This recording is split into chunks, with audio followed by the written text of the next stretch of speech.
that's a very Mancunian thing. You are who you are, and I've never really pretended to be anything else, really. I'm not very good at it. Manchester will always be my heartland and always be my home. And I think it's amazing at the moment. It looks like blooming Barcelona, the amount of glass and buildings and architecture. And I remember when I was in Corrie driving to work, and another building and would be constructed, it seemed overnight, probably because I wasn't watching where I was going, but it's a beautiful city, really. And I suppose going there and coming back, you see it more, its development. It's a fantastic place. It's beautiful at the moment. I know you mentioned Coronation Street there. That's where most people will know you from. Yeah. You're one of those people, it seems to me, that's proud to have been from it, opposed to trying to deny that you were never in it. I don't understand why people do that. It's ridiculous. You know, at the time we were getting between 16 and 40 million viewers, so everybody knows I was in it. I was in it on every night. So, and I was dead proud of my part. It was a really well-written, brilliant character, and I had some of the best storylines ever. So, why shouldn't I be proud of it, really?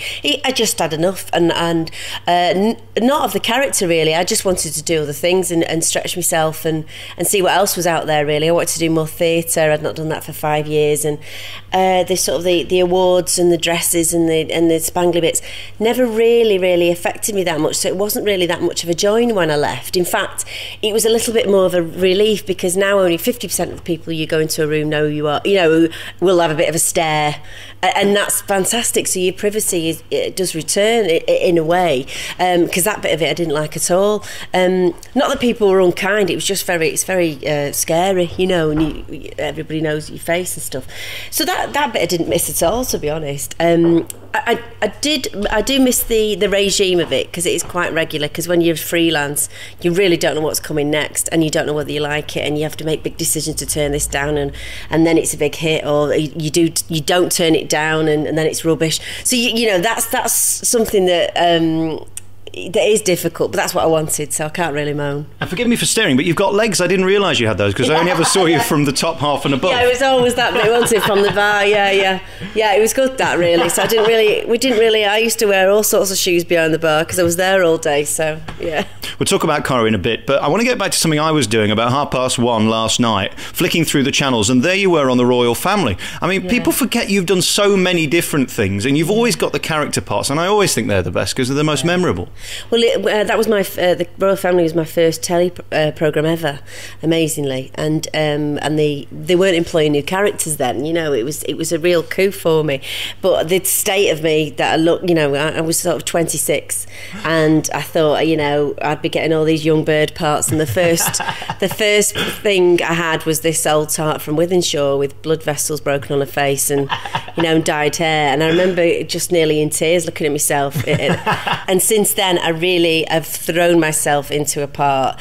Most hideous I look is probably the better, because it's funny or it's appropriate, or Shelley looked dreadful most of the time towards the end, and then she glammed up, and that was the quintessential Coronation Street barmaid, and then Scallywagger I looked a mess in, and that was great, and and my theatre roles I've looked exactly how I should, and I'm so not precious about that, because I don't think you can be, really, because you can always have your own look. And going back to the Coronation Street days, I was up at Coro just before Christmas promoting that dreadful DVD they released. You were never part of anything like that, were you? No, it was something I wouldn't be interested in. Not that it's, I do like those bubble things. I think they're quite funny. Because I remember Raquel, and when I was a kid, Raquel's one I really liked. That was when she was still in the show, wasn't it? But they never asked me to do one when I was in the show, and obviously I wouldn't do now. Not that I'm denying, like I said, I'm denying, but it's, I've moved on from there. It always fascinates me, though, walking through those doors and seeing all those faces that you think you know, and of course you don't. How do you keep your bottle when you walk into the Royal Family and there he is, Ricky Tomlinson, sat in his chair? Well, it was the same with, my first sort of jobs were Fat Friends, and which was massive at the time, and Alison Steadman was there at the read-through, and I had like 3 lines or something, and the Royal Family as well, which was just like a dream at the time. And I don't know, really, I was just over concerned about actually getting my lines right and getting the job done properly. But I remember Coronation Street was the biggest one, because you walk in and it's just like a northern Madame Tussauds, really, because these people are walking around having a cup of tea. And the thing about Coronation Street, which is I know it's a cliche and I know everyone says it, but they are really nice, and there's not many egos in them. When there are egos, they don't last long. It's really funny. They just sort of don't last there. They don't fit in properly, and I think because the veterans have been in it for so long, you know, it's just so dull for them. They just, you know, to have an ego, so they just don't, and they just get on with the job. So it was great for me, really, but it was very scary. Yeah, I remember one of the first lines I had with Barbara Knox, and all I had to do was go over and give her a drink and go give her it was so minimal, the language, compared to the stuff I had to do later. It was nothing, and I just couldn't get this line out, and I was in absolute awe, you know, because I thought, oh my God, that's Rita Fairclough. I'm still calling her Rita Fairclough. You know, and she just said, "Don't worry, darling, that happened to me with Doris Speed." So it was just brilliant, and I thought, oh God, you were young and you did it once, and now you're... So, you know, really lovely. Great times, loved it. And I don't know about you, there's a lot of filler in Coro these days, but I'll sit through 28 minutes to get to one great line by Norris. Genius, Malcolm, genius, and he's just such a funny bloke, Malcolm. He's so dry and so grumpy, but obviously it's all comedy. And I do miss Malcolm, actually. I miss them all, actually. That's the thing I do miss. I miss the makeup girls, and I miss the characters in it, not the Coronation Street characters, you know, but the actual people. I do miss them, I've got to say. And congratulations on your performance. I'll tell you what it reminded me of, a bit of Victoria Wood. You've got that brilliant comic timing and the voice and the power and all of that, and I mean that with the greatest compliment.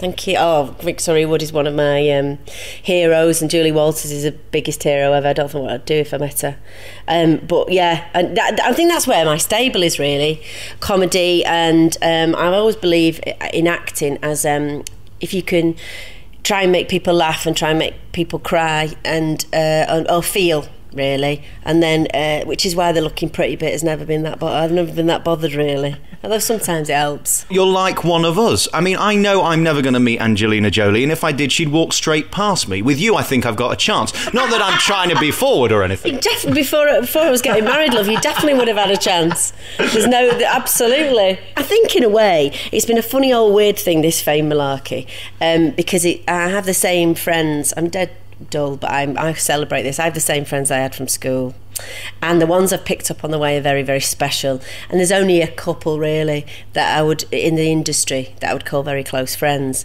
More than a couple, but you know, most of my heartland is in Manchester, and I think that's probably why, because I'm so impressed with those people and my close friends, that it's never really affected me in that way. Well, I don't know about you, but you really can't trust anybody in this business. No matter how happy they are for you, there's always that slight resentment that they're not doing it.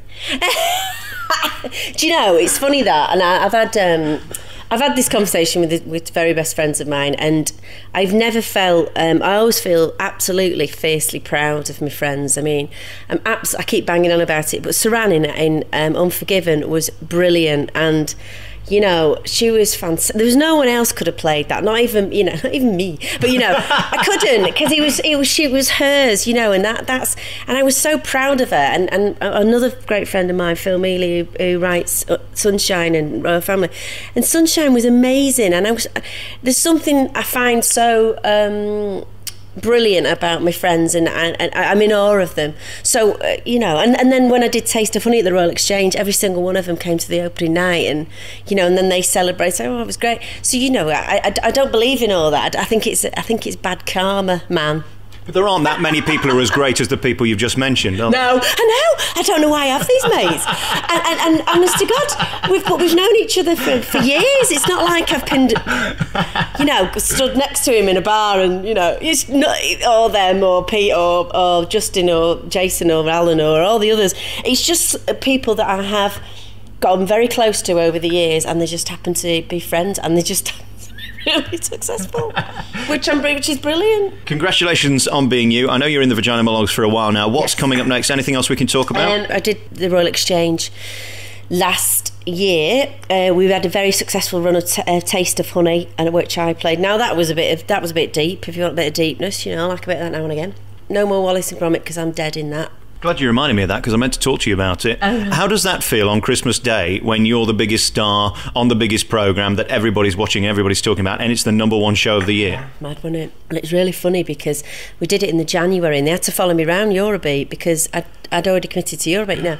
So they followed me around, and we did, because Nick's very intense, gorgeous bloke, and we very intense, but you know, it was 4-hour sessions in sound booths, very sound booths around the country, and I sort of didn't forget about it, but I sort of did, because it was done so long ago. It was, you know, I finished my bit in, I think the last bit was March of last year, so, you know, I forgot about it.